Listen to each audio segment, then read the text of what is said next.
उसके आत्माओं में मैल उत्पन्न हो गया। माया ने अपना प्रभाव डाल दिया उस ब्राह्मण के ऊपर, जो भगवान का भजन करने के लिए घर से निकला था। देखिए माया, उसे उसकी ताकत के सामने किसी की ताकत नहीं है। माया बहुत बड़ी है, उसको तो केवल भगवान के भजन से ही जीता जा सकता है, दूसरा कोई उपाय है ही नहीं। और वो भी कब तक, एक बात और बता दें आपको, जब तक आप भगवान का भजन कर रहे हो ना, तब तक ही माया आपसे दूर है, और भगवान का भजन बंद हुआ, माया का आक्रमण शुरू। आप जब तक कथा में रहते हो तब तक घर की याद, और कथा से बाहर निकले अगली याद और पिछली याद सब आ जाती है। क्यों? माया आक्रमण कर देती है। भगवान का भजन क्या है? माया से बचने के लिए एक घर है।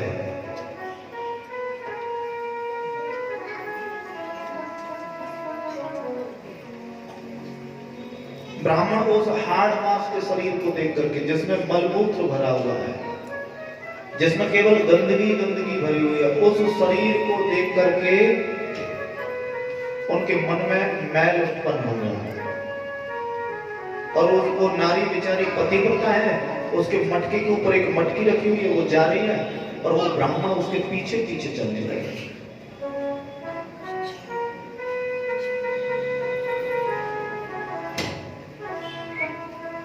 अब वो तो डर गई बेचारी, तेज तेज चलने लगी दौड़ करके, और जब वो तेजी से चलने लगी,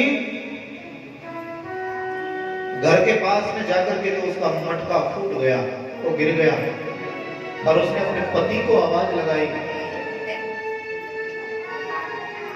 सुनते हो जी? उसका पति दौड़ करके आया, कहा क्या हुआ?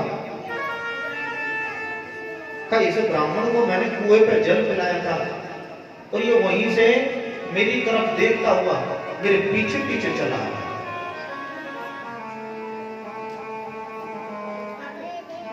उस पतिव्रता नारी का जो पति था ना, वो सात्विकी था, भगवान का परम भक्त था, भगवान की भक्ति किया करता था, भगवान से प्रेम किया करता था। उसने कहा कि कोई बात नहीं, ब्राह्मण ही तो है, ये तो हमारे भाग्य उत्पन्न हो गए, उदय हो गए कि एक ब्राह्मण और बिना बुलाए हमारे घर पर आ गए, इन्होंने तो हम पर कृपा की है। हाथ जोड़ करके खड़े हो गए, कहा महाराज हम आपकी क्या सेवा कर सकते हैं? बिल्वमंगल ने कहा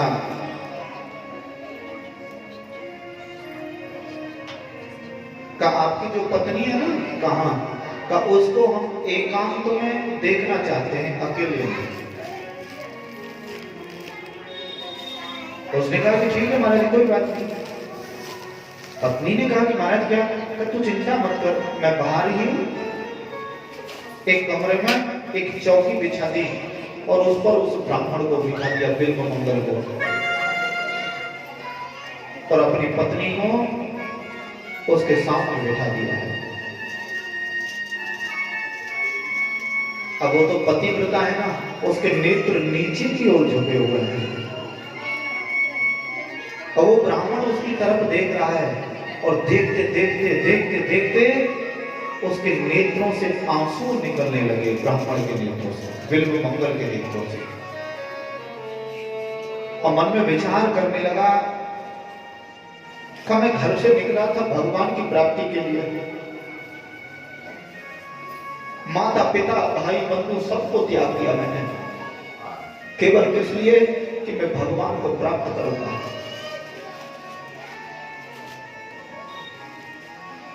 और ये तो भक्त हैं भगवान के। इस नश्वर हाड़ मांस के शरीर को देख करके मेरा मन कितना गंदा है, मैं भगवान की प्राप्ति कभी नहीं कर सकता है।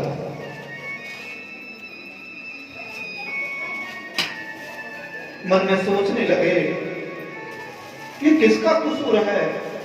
ये नेत्रों का कसूर है। अगर मेरे ये दोनों नेत्र नहीं होते तो आज मैं अपने पथ से भ्रष्ट नहीं होता।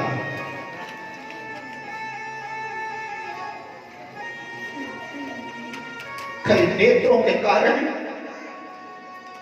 मेरी आत्माओं में ये मैल उत्पन्न हो गया। वो तो बेचारी बैठी हुई है, बस नीचे की ओर नेत्र किए हुए हैं। बाबा ने कहा कि बेटी, जैसे बेटी बोला तो उसने अपनी नजरों को ऊपर की ओर किया। कब बोलिए, कब तेरे पैरों में जो पायल है ना, कहां का इनके अंदर जो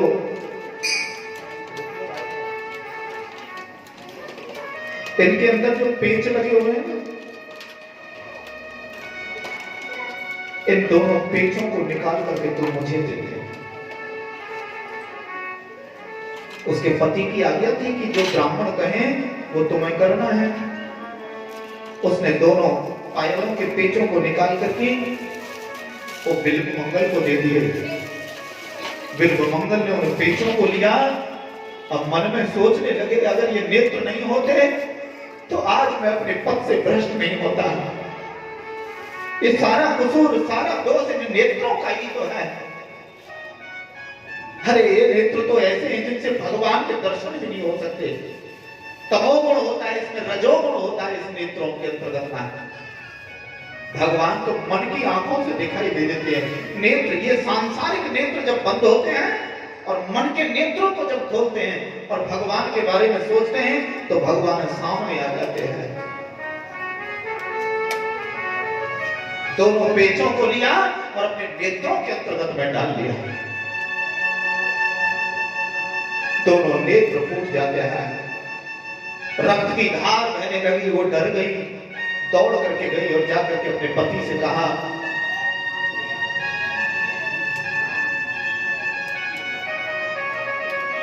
इस प्रकार बात हुई। दौड़ करके आए,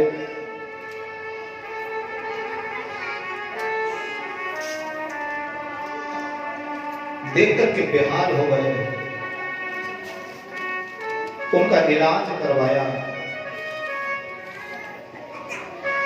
नेत्रों के घाव तो भर गए लेकिन ज्योति वापस नहीं आई।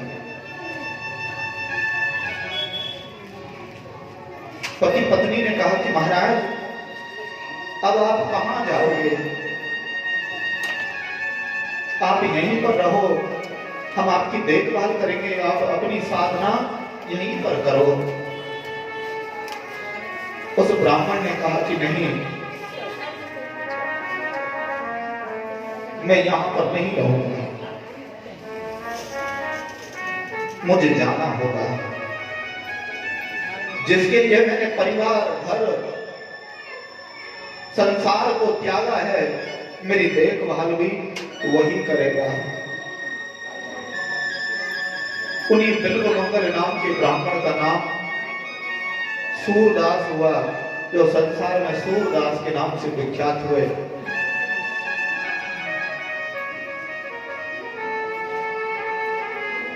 भगवान का नाम स्मरण करते हुए रहते हैं, केवल गोपाल गोपाल नाम स्मरण करते हैं। एक दिन क्या हुआ, बेचारे जा रहे थे रात्रि के अंतर्गत में। अब जब संसार के नेत्र ही नहीं है तो क्या पता कि दिन कब निकलता है और रात्रि कब होती है।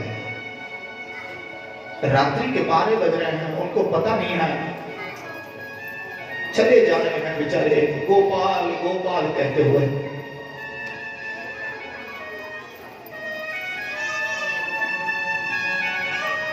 पता नहीं है सामने कुआं है, कुएं के ऊपर चढ़ जाते हैं और कुएं के ऊपर चढ़ करके जैसे एक पैर आगे की ओर किया तो वो पैर कुएं के अंदर जाने लगा।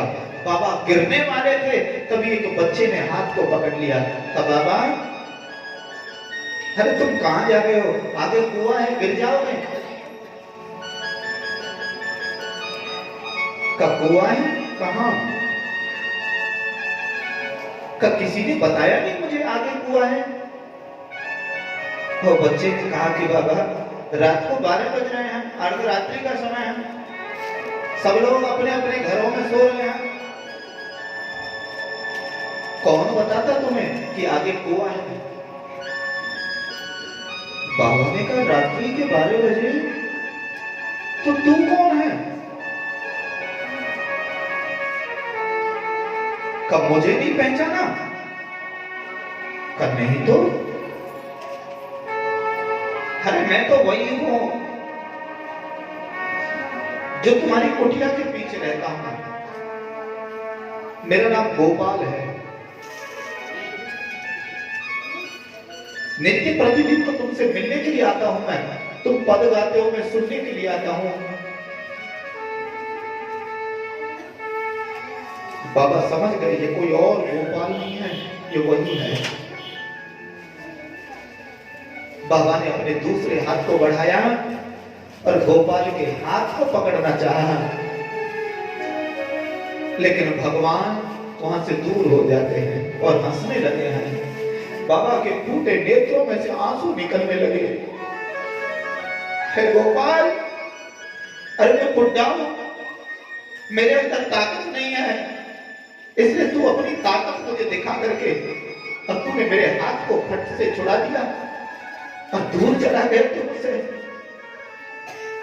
ये बाह छुड़ा के जात है तू निवल जान के मोर, हृदय में से जाएगो मर्द बखानों तो। अरे मैं बुढ़ा हूं, निर्बल हूं, इसलिए तूने मेरे हाथ को छुड़ा करके दूर जा रहा है। अरे तूने दिल में से मेरे हृदय में से निकल करके दिखा, तब मैं जानूंगा कि तू ताकतवर है, तू मर्द है। इस शरीर का क्या है, ये शरीर तो जीर्ण हो गया, बुढ़ा हो गया है, और तू मुझसे दूर जाना चाहता है। तू चाहता है कि कभी मैं तेरे पास नहीं आऊं। जा, आज के बाद मैं तुझे कभी पुकारूंगा भी नहीं और कभी तुझे नहीं बुलाऊंगा। और खबरदार, चाहे मेरे प्राण निकलने वाले हों, लेकिन तू कभी मेरे पास मत आना।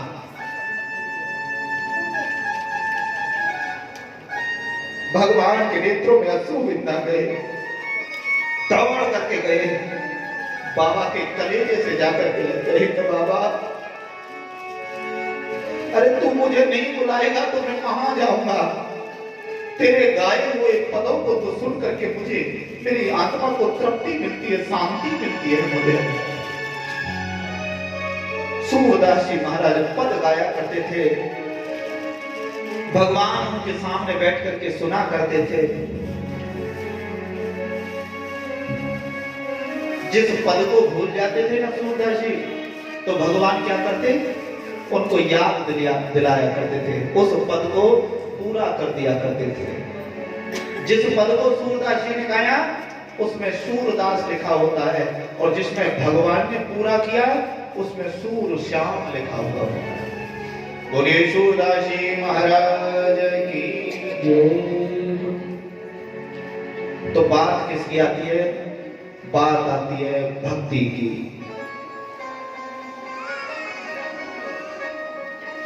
भगवान की भक्ति के लिए हृदय में प्रेम चाहिए, हृदय में वात्सल्यता चाहिए।